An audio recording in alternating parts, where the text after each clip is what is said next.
like? So welcome back to another video. Today I am bringing you the first in what is hopefully going to be a series of talking about women in fantasy.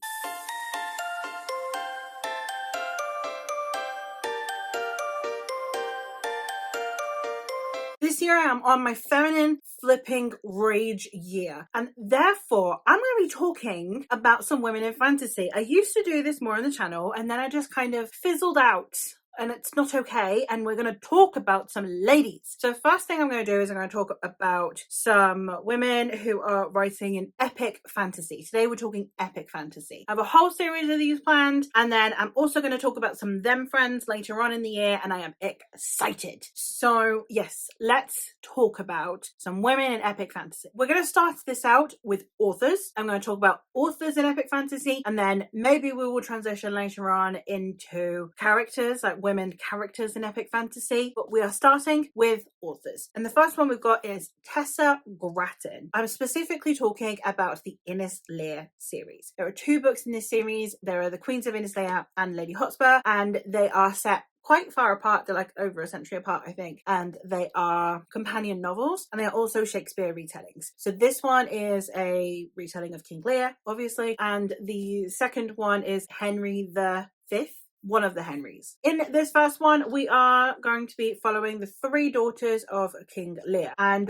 boy are they a lot tougher than you will remember them being. We have one who is the diplomat, we have one who is the warrior, and one who is the star blessed, and it's how they are all discussing who should inherit their father's throne. And it's a fascinating story because I really loved the way that the women were depicted in here. We have a sibling rivalry between women that isn't depicted as just catty and bitchy, and it is more based on their personal beliefs and the way that they see how the country should be run. And I thought that was really interesting because it makes you not hate any of these women. They're not horrible people who are trying to ruin each other's lives or grab for power. They are people who have genuine ideologies and philosophies, and I really appreciated that. So fantastic storytelling. And then in the sequel, it's sapphic as fuck. I mean, this one's got polyamory and we've got kind of queer representation, but it's sapphic as fuck in the sequel. It's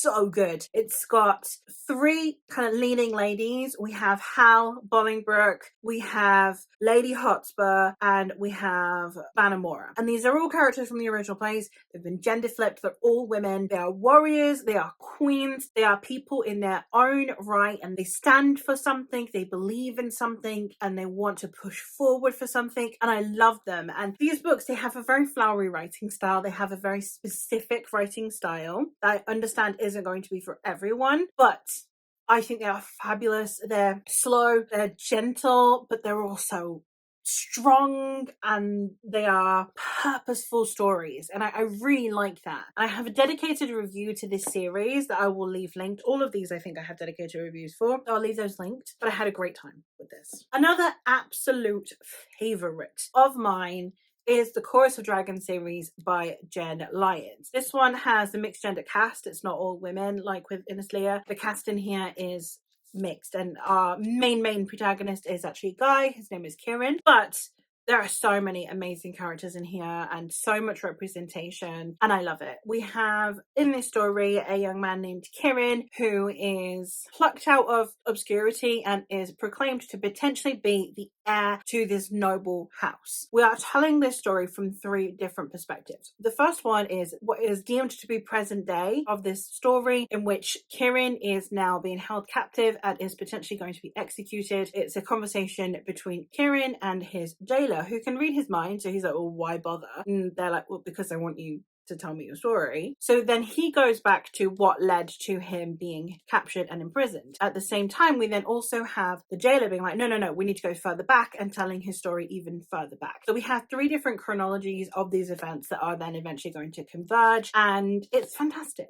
It's absolutely brilliant. It's so wacky. It's all over the place. You need to consult glossaries, but oh my God, is it worth it? I love how fun it is, while at the same time having this really epic scope to it. I love the characters in here. The characters are absolutely impeccable, and everything about this series just had me had me. It had me, and I loved it, and I need more people to be reading it. And it's epic fantasy, and it's got so many layers to it. The cast just keeps growing throughout the series. You get to know so many characters, which then presents a whole different level of stakes and potential betrayals, and it's amazing.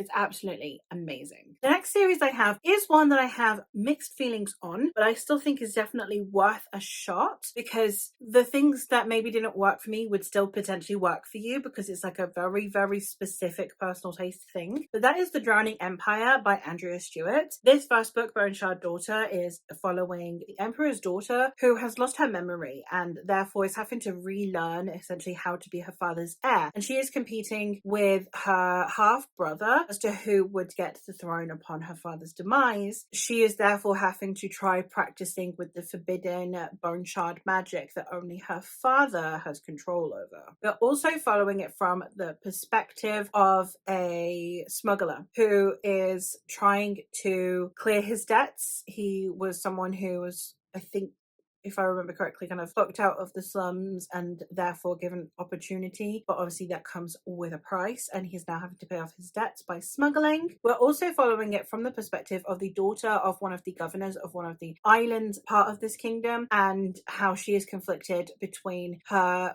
father being a not very good governor, but being her father, and her girlfriend who is from the poorer areas and has seen the devastation that her father's mismanagement of this island has caused the lower classes. We also get an intermittent occasional perspective that is from someone who is just known as Sand, and they are far away on a deserted island trying to come to terms with who they are and what their purpose is. It was a fascinating story. The world building, absolutely amazing. Animal companions out the wazoo. Love them. I really did like a lot of elements of this, the magic system, several points of the plot, some of the character interactions. There were just a couple of things in there that are specific tropes that don't work for me personally, that then kind of brought the series down a little bit. Throughout the summer, I believe I'm going to be doing some kind of chats about tropes that I dislike and what books they appear in. So if you don't find tropes particularly spoilery, you are welcome to wait for those to come, and you can see then how I feel about this one. I will obviously mention this when I'm talking about the specific tropes that I dislike, so you'll be able to kind of then garner a bit more information to see if this is for you. But it's epic fantasy, it's maritime fantasy, it has piratey vibes, it has some of the most innovative magic system that I've read, and as I said, some of the best companions on page. Stepping back into one of my all-time favorite series, we of course have The Chronicles of the Wolf Queen, or The Chronicles of the Bitch Queen by K.S. Veloso. This first book, The Wolf of Oroñaro, following Talion, who is the daughter of a chieftain and has now become queen. She entered into a marriage of convenience that would form an alliance between two clans. However, upon their marriage, her husband then fled, and now discord has begun to arise again, and the fear that the marriage is no longer serving its purpose, even with her son at her side. She goes out to seek her husband so that they can together bring forth the peace that their marriage sought, and therefore safety for her son. It's an amazing story. I love Talion so much. She's got to be one of the messiest protagonists I've read. She is absolutely a fantastic person to follow. I love her relationship with her son. I love her strength. I love the way that she goes about things being flawed, but not, I want to throttle you. And I really love the way that K.S. Veloso tells this story. It's just one of my absolute favorite books of all time, and I need more people to read this series. The writing style is very specific, so I understand if you don't vibe with the style. It might be one way you might want to try the chapter just to see if you like the writing style. But if you can vibe with the writing style, I honest to God will tell you this is an amazing series. 2 more to go. I think this is the only video where I have 6 recommendations, but obviously being an epic fantasy girlie means that this is where most of my recommendations are. But the next one that I have is the Poison Wars series by Sam Hawke. This one is an epic fantasy series, obviously, in which we are following 2 perspectives. The first one being Joven, who is the king's poisoner's apprentice. So essentially his uncle is the poison tester for the king, and therefore Jovan is training to become the poisoner, so that then when the king's heir takes over, Jovan would also take over. Basically, he has spent his life building up immunities to poisons, also the ability to detect poisons in food and drink, so that then, you know, he tastes the food. If the food is fine, then it goes to the prince. However, when things go awry, then Jovan and the prince are now put in a position where they need to take action.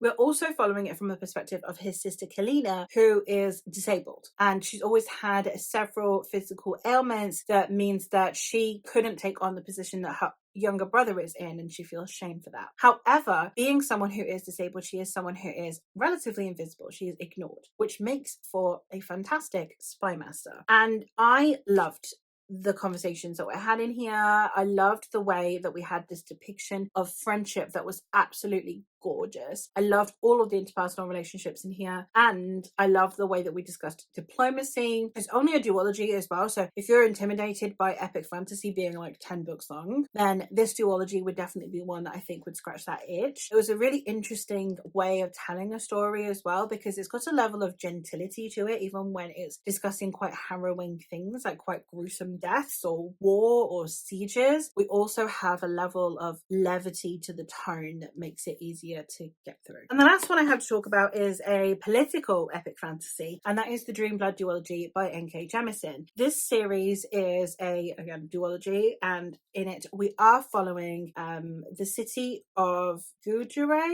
Gujarat, and basically in this city there is dream magic, and there are the dream gatherers, and they are people who harvest dreams for the dream goddess. The dream magic is very interesting. It can be used as an execution style or a form of euthanasia. It means that you can end people's suffering. It also means that you can put someone to death in a peaceful manner. So it's got interesting conversations around the likes of euthanasia and the death sentence. We also have an interesting conversation around the kind of ethics and morality of that. We have a huge political play going on here, and we have a thriller-like element, because we have basically one of the dream gatherers gets accused of, instead of sending someone off into the dream realm, sending them off to the nightmare realm, and that is obviously blasphemous. It is cause for condemnation and essentially putting someone to death. So we have this man then now needing to go around and try and clear his name so that he isn't executed for something he didn't do. Lots of very interesting conversations had throughout this entire duology that I think were really, really important. Love N.K. Jemisin's writing style. I love the way that she tackles themes, and her character work is always top tier. So I had a fantastic time with this one, and I would highly recommend you check it out if it sounds like your thing. And there you have it. Those are 6 epic fantasies that were written by women. As I said, I have several more videos like this coming your way, so stay tuned. I'll probably make a playlist out of them. But in the meantime, if there are any other epic fantasies written by women that you think I would adore, let me know what some of your favorite women writing in epic fantasy are, and I will hopefully hear from you again soon. Bye.